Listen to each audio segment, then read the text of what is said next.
Terence Shanley. I was a Lieutenant JG in the United States Navy. I was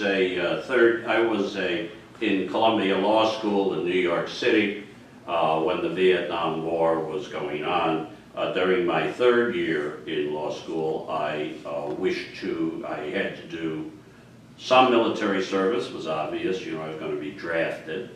And so I applied to Naval OCS, and but I didn't know whether I was going to be accepted.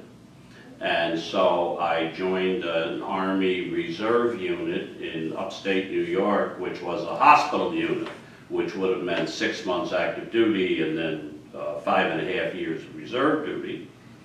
And I went actually to summer camp in June of 1968 with that Army Reserve unit. And of course, in the spring of 1968 was the death of Martin Luther King, the death of Bobby Kennedy, and the day I graduated from law school.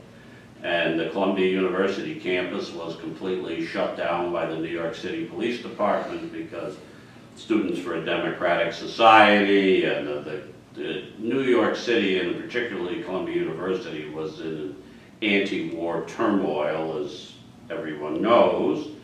And I went to summer camp with that Army Reserve unit in June, and then in July I was accepted to Naval OCS, and I asked the commanding officer of the Army Reserve unit if I could transfer to the Navy, because I would go on 3 years active duty after 6 months at OCS. And he said, "Why don't you want to go to Army OCS?" And I said, "Well, I want to go in the Navy." Actually, my older brother had been in the Navy. And he said, "Well, the answer to that is no."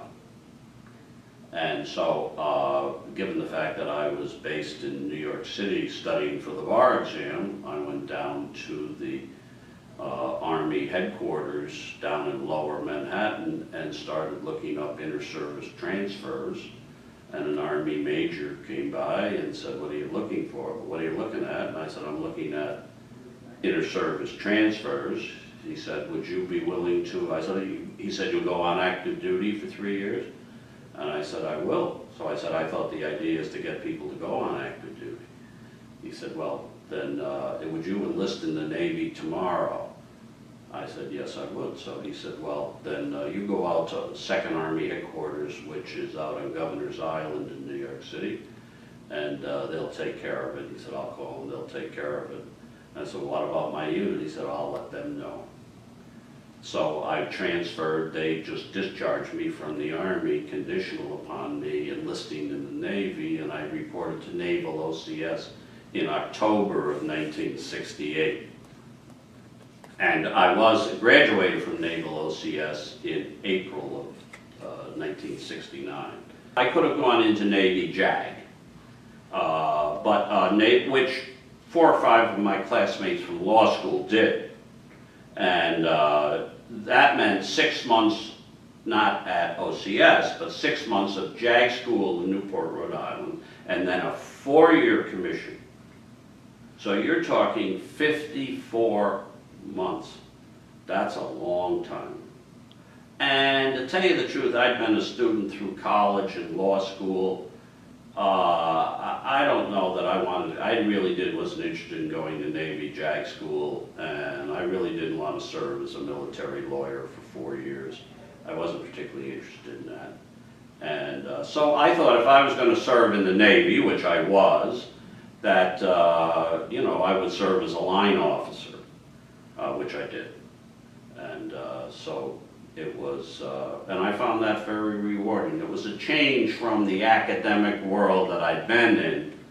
And actually, it was kind of interesting because when I was in SWIFT, because I was a lawyer, they were asking me to be the investigating officer for various incidents in which various SWIFT crews got themselves in trouble, And so I did that on 3 or 4 occasions. So I did a little lawyering in the military.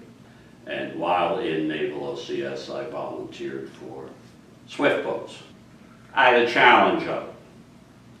I mean, it was the only command, Swifts are the only command in the United States Navy for an ensign. I mean, if you're an ensign in the fleet, you are very low on the totem pole. You know, you're an assistant to an assistant engineering officer or whatever it is. Swifts are an independent command. The boat comes and goes as you say it comes and goes. You're responsible for everything that the boat does, and it's very challenging. And I thought that if I was going to serve in the military, which I was, that I would take something that was the most challenging to do. And so that's why I went into Swifts. And went to Coronado, California in late April 1968. I was there for 3 months. And then I went up to Vallejo, California, which is the Mare Island Naval Base up there, which is on rivers and canals, and it kind of simulates river training.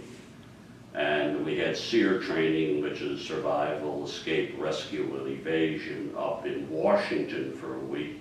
And then I went to Vietnam in October of 1969.